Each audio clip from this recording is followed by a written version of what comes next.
Hey, what's going on? Welcome to Built for the Stage podcast. This is Joe Roscoe, founder and host of Built for the Stage, Broadway's #1 fitness platform. With actors in over 20 Broadway shows and other stages across the globe, we are your one-stop shop for all things theater and fitness. So, if you're looking to marry your career in theater with the pursuit of training like the athlete that you are in fitness, go to builtforthestage.com and I'll be happy to work with you one-on-one using an online interactive fitness app. All right, let's get on to our special guest. Special guest as always. I was just in London about 3 or 4 weeks ago, seeing a good amount of shows. One of them, of course, had to be Hamilton. And I saw Hamilton, saw a lot of crazy things, like you can buy an entire bottle of wine at the bar before the show or at intermission. Thought that was pretty bold of them, but I guess that's the thing in the West End. I was loving witnessing people trying to finish their bottle of wine as quickly as possible. But anyways, that was my little silly aside there. Our guest originally was born in Japan. They grew up in London. They recently made their West End debut in Hamilton. They cover all of the Schuyler sisters, which is super impressive. And when I saw the show, they were on for Eliza. So I can't wait for you to meet our guest today, Maya Britto. Welcome to the show, Maya. Hey, Maya. Hey, thank you for having me. My pleasure. My pleasure. All right. So it's Wednesday. Tonight, you were saying before we hit record that you are going on again for Eliza tonight, and you think you hadn't been on since probably the last time I saw you. Yeah, exactly. About a month. I've been on as Angelica at least once every week since, but yeah, Eliza tonight. I really do love playing her, so I'm looking forward to it. Let's run through your first experience for each time you went on for a new character, because I saw on your Instagram it seemed like back this was happening back in like August maybe, when each time was like your new time going on for each sister. Whichever Yeah. one you want to start with, or maybe you can start with like the first one that you went on for and tell us what that was about. So I haven't gone for all three yet. So Oh, sorry. Excuse me. that's all right. I haven't gone for Peggy yet, Okay, because I'm second cover. So for that one, I will find out on the day. I'll yeah, get a few hours notice, but that's yet to happen. got it. Um, as you said, this is my West End debut, and oh my god, yeah, I was so nervous. I was so nervous. It was in July, was my debut for Angelica, um, and I remember backstage because she starts on the top of the surround. Just before you go on, I could hear my heartbeat. It was so loud, but at the same time, I felt ready. I was nervous, but I was calm because I'd been rehearsing for this since like April.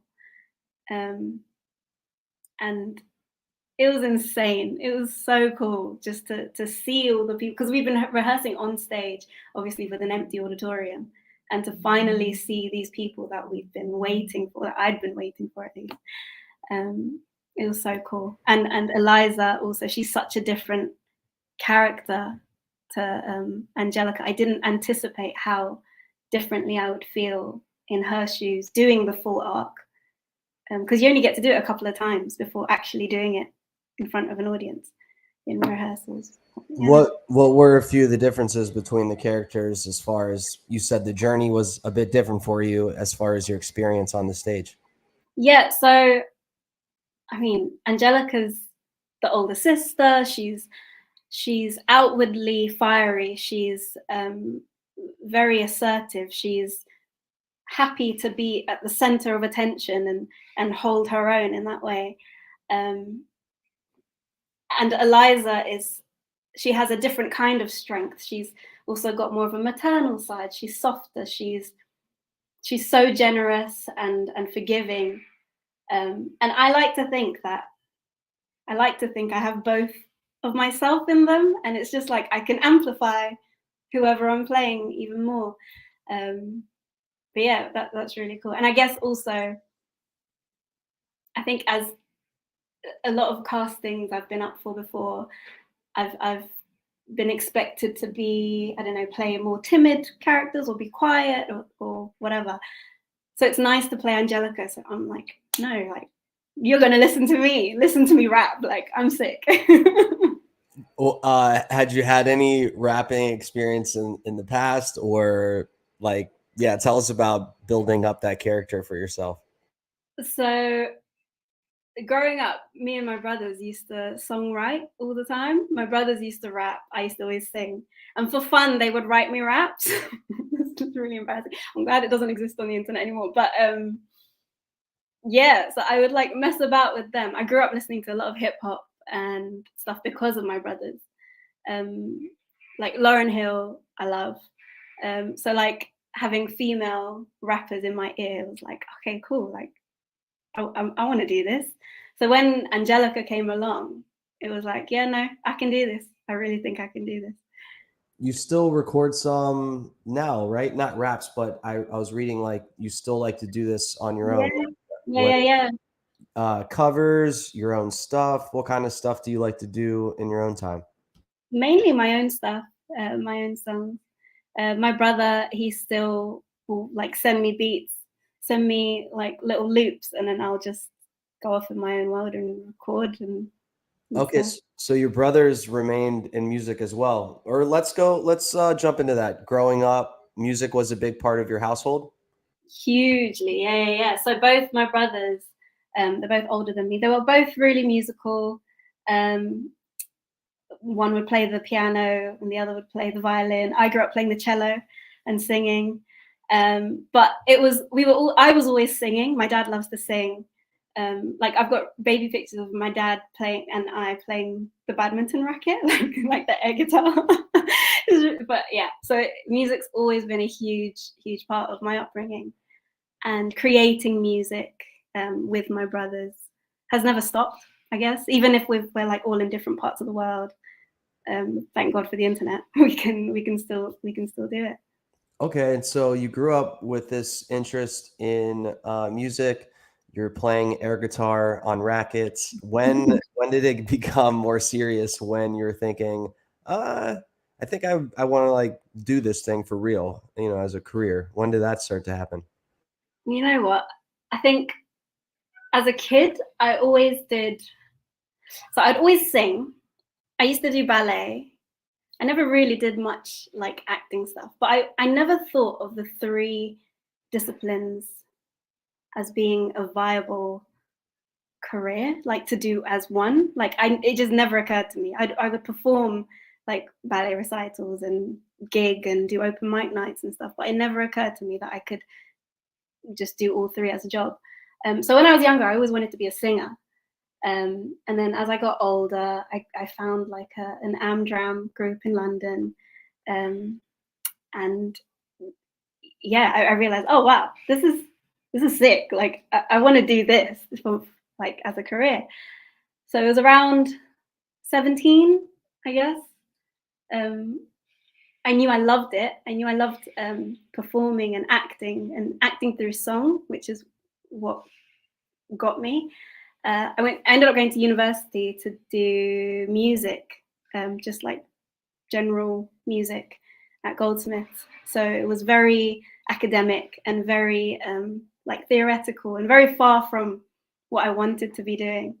But I saw it through. I did the 3 years, and then I went to the Royal Academy of Music, and I trained there in musical theatre.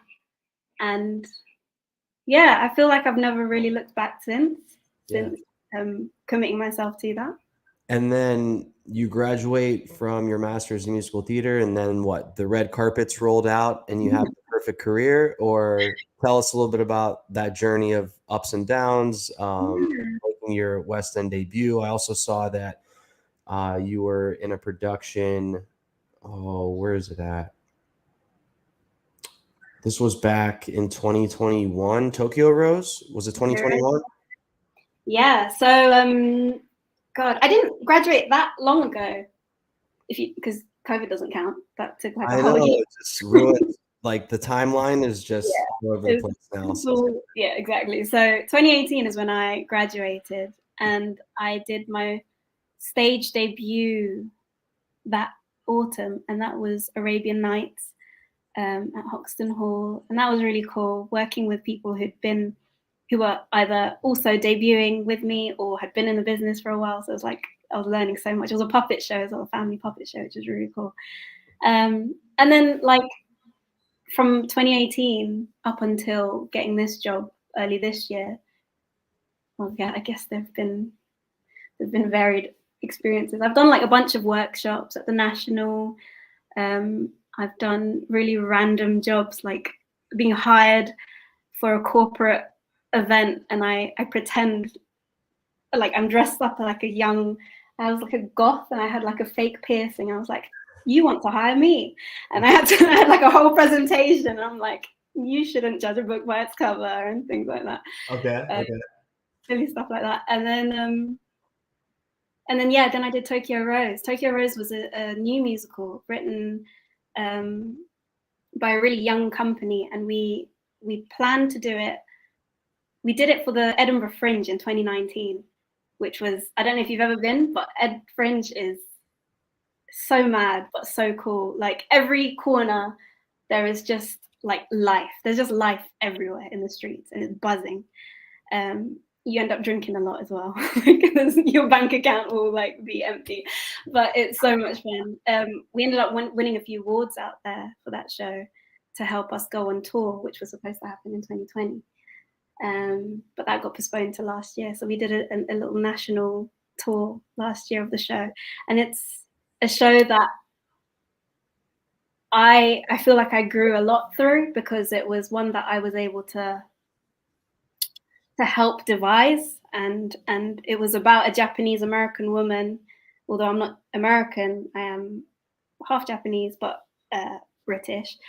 There were a lot of things that I could relate to, being caught between two cultures, and not always feeling like you belong, and not feeling always welcomed by either side, and things like that. And it's based on a true story, Tokyo Rose. I don't know if you've heard it as an American. Yeah, I was reading through and then did some background reading about it as well. You did a cast recording too? I saw on did. Spotify.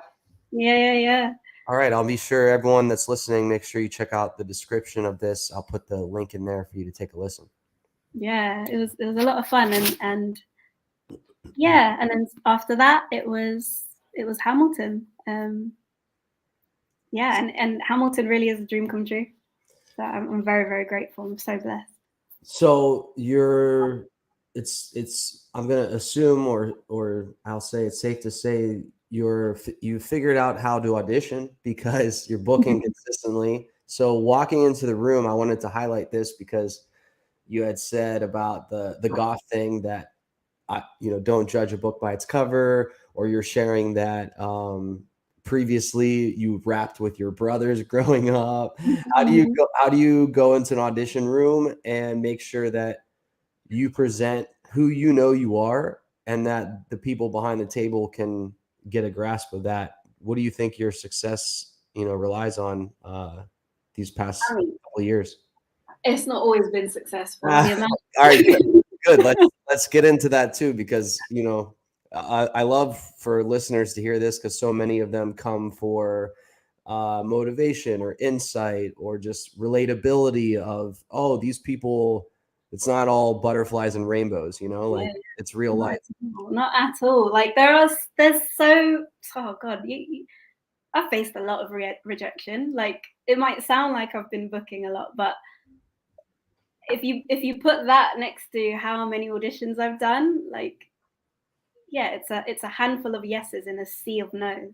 Yeah. And that's okay. Like you have to, I think what I've learned is that that's not, like, not to take it personally, because there's so much that you don't know on the other side of that table, like what goes into casting something that you don't see, and it's just a waste of energy to try and work out, what did I do wrong, why don't they like me? And it's I think most of the time it's not about you personally. Yeah, like when I talk to casting directors or directors, they'll be like, yeah, sometimes it's about whether you can fit in the costume that they already have, and or if how you look next to this person. What's the chemistry between you and this other person that they've already cast? Like, and that's not your fault.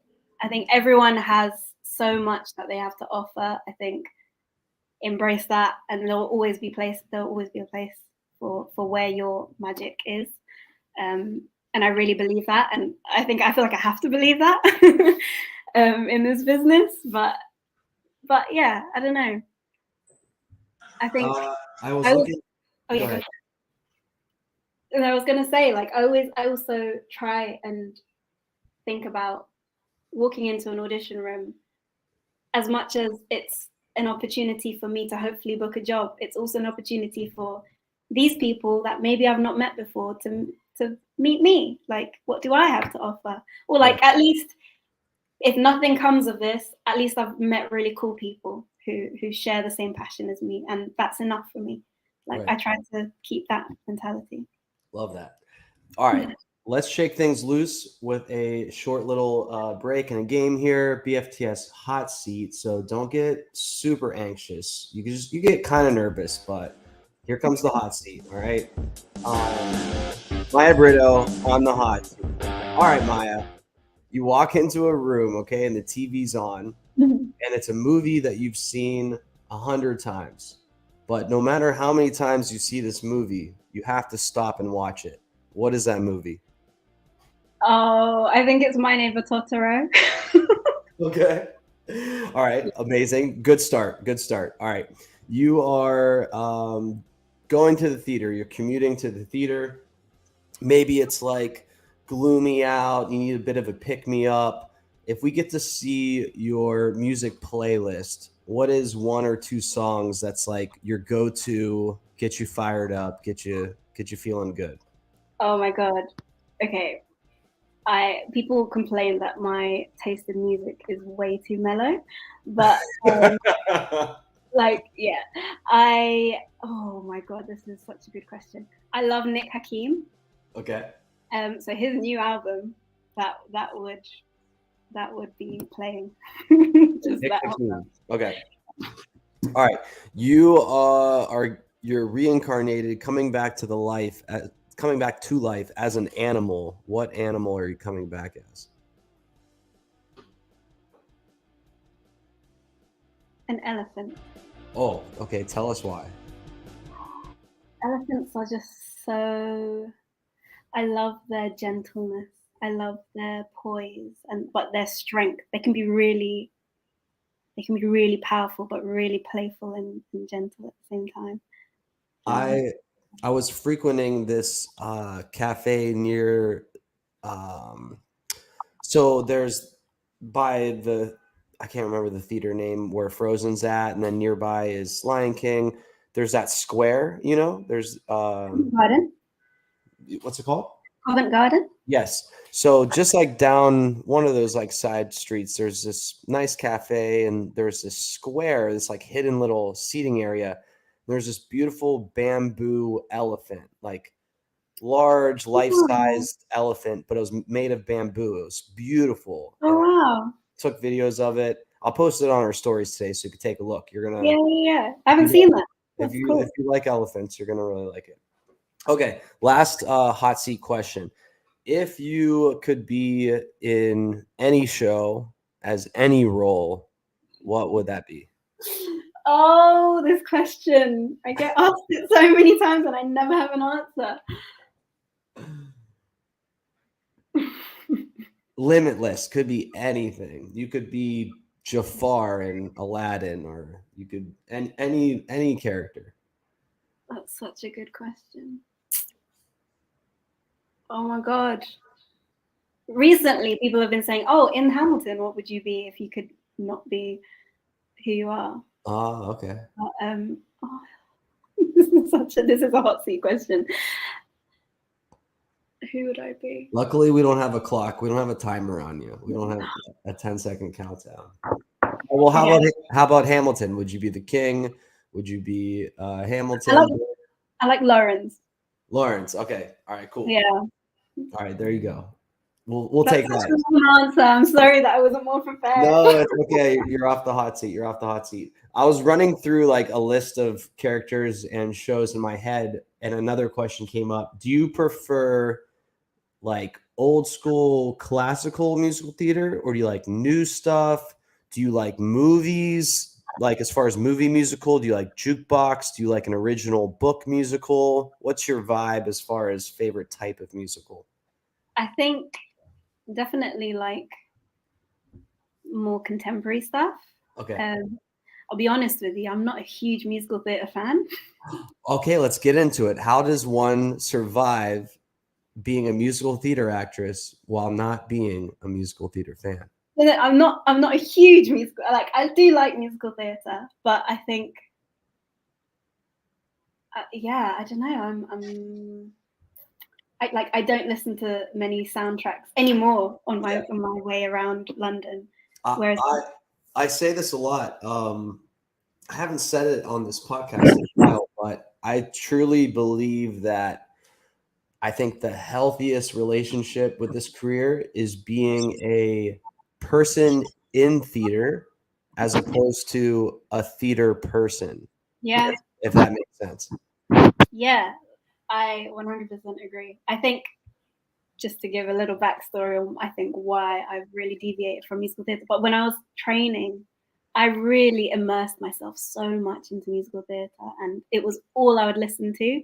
And then by the end of that year, I was like, I don't know who I am anymore. I don't know what I like. Like outside of this world, like what happened to all my musical interests, who I used to love riffing to, and now I can't riff. Like what's going on? Like it was just it was wild. So I was like, nope, I need to start again. Who do I like? Who do I listen to? I went back onto like Erica Badu, India Arie, um, just the people that I like, Amel Larue, Groove Theory, people that I loved listening to growing up. I'm like, okay, like I need to reconnect with this love, and that since like 2018, that's never left, and I don't ever really want that to leave. I think that what makes the best of performers are people that have the most like genuine human experiences in real life, as opposed to this sheltered Mm, musical theater fairyland. yeah, Uh, yeah. okay, so you're not on stage, you're not singing, you're not a performer. What would you be doing? What other interests do you have? Whether it could be Or another career or just like, oh, I like to, I don't know, have a I stamp collection. I really love I love creating things like with my hands. Um, I love painting. I love so throughout lockdown when there weren't any acting jobs going, I made so many things. I made teddy bears out of my late grandmother's old bed sheets, and I made hand puppets. I hand stitched them all my little cousins' favorite animals, and I painted little pictures for their bedroom walls. And if I could make that a career, I think I would. Like just making things for people. Love it. I love it. Yeah. As a cover, what public performances or things you've been able to do outside the theater? Because I know that oftentimes a cover, an understudy, or whatnot, they'll get asked, "Hey, there's this promo thing, or there's this special event. Have you done anything fun lately for Hamilton?" So before I made any stage debut for the show, I we had West End Live. Do you know about West End Live? I Um, saw it on your Instagram. yeah, yeah. So it's like this huge like weekend festival of all the West End shows, and they do like a 10-minute set for free. Just everyone just come and check it out in Trafalgar Square, and it's packed. Like as far as the eye can see, all the roads get blocked off, and it's so packed. And yeah, they asked me to do Angelica for that, and we did Schuyler Sisters. So that was the first thing that I did for Hamilton, and that was really cool. Since then, yeah, we've been doing like a bunch of like takeover stuff, and I don't tend to get involved. I don't know. I shy away from cameras, but if it's there, I'll pop my head in and say hey. But All right. If you shot, what made you say yes to my invite to come chat with me? Good question. I don't know. Like your message about the show seems so genuine. I really appreciated it. Like my work means a lot to me, and when I feel like I can move someone else, I feel like I've done my job. And I don't know. I believed you. I believed your message. So. Well, good. It was genuine for sure, and I love what you said about if you can move somebody else with your work, then you take that opportunity. Last question before I let you go. Again, really appreciate your time. Thank you. Being a cover for the sisters, not always being on, having to be ready for a call at maybe any moment sometimes or planned. How do you stay ready? And also, how do you best keep your flow when you're not always consistently on? Have you implemented any practices or tell us about that experience for you. So around the theatre, we've got a few rehearsal rooms that we're welcome to use anytime. And sometimes there's one rehearsal room right behind the stage, so you can hear everything that's going on. And one thing that I like to do is I just do my track in the rehearsal room as if I'm on stage, but I can hear everything. I can't sing too loudly because the sound might bleed, but yeah, that's one thing I like to do. There's just rehearsing the show, like my track over and over again. We get singing lessons weekly if we want them, and that's always a really good opportunity to just go over anything that I need to. Is this just specific to the Hamilton production, or is this a West End thing where? As far as I know, the building, because I've not done any other West End shows, so I don't really know. But are you talking about the singing lessons? Yeah. So that was very, very unique and like unheard of. Like really? in a Broadway show, it's not like, oh, you can have a singing lesson every week if you want. Yeah, no, I think it's pretty West End wide, because I think singing teachers will be like, yeah, I'm working on this show. So I mean, yeah, it's our job to be able to do. It's provided by the show, though. Yeah. At no cost. No, it's our work. Wow, so they look after us. This is people in America listening to this right now. It's like my no way. Yeah, no, like I mean, they want us to do a good job. They're looking after us to make sure we do a good job. So yeah, I appreciate it. Wow, I can't wait to tell some of my friends, see what they think. They're going to be so jealous. Okay, Maya, I appreciate your time. So many great things that you gave us insight to. You're a powerhouse up on the stage. Again, I was blown away by your performance. I was very fortunate to get to see you. Everyone that's listening, make sure that you go to Maya's Instagram, Maya Britto _. You can check that out in the description of this episode. Maya, thanks so much. Thank you so much. It was a pleasure. All right, everyone. Maya Britto from Hamilton in the West End, covering the Schuyler sisters. Voice lessons weekly. Crazy. And Maya might just be coming around, I don't know, National Geographic TV in about 100 years from now as an elephant. So be on the lookout if you see Maya as an elephant. All right, everyone. I'm Joe Roscoe from Built for the Stage. You can check out builtforthestage.com or follow us on the gram at Built for the Stage. Until next time, actors or athletes, train like one. Later.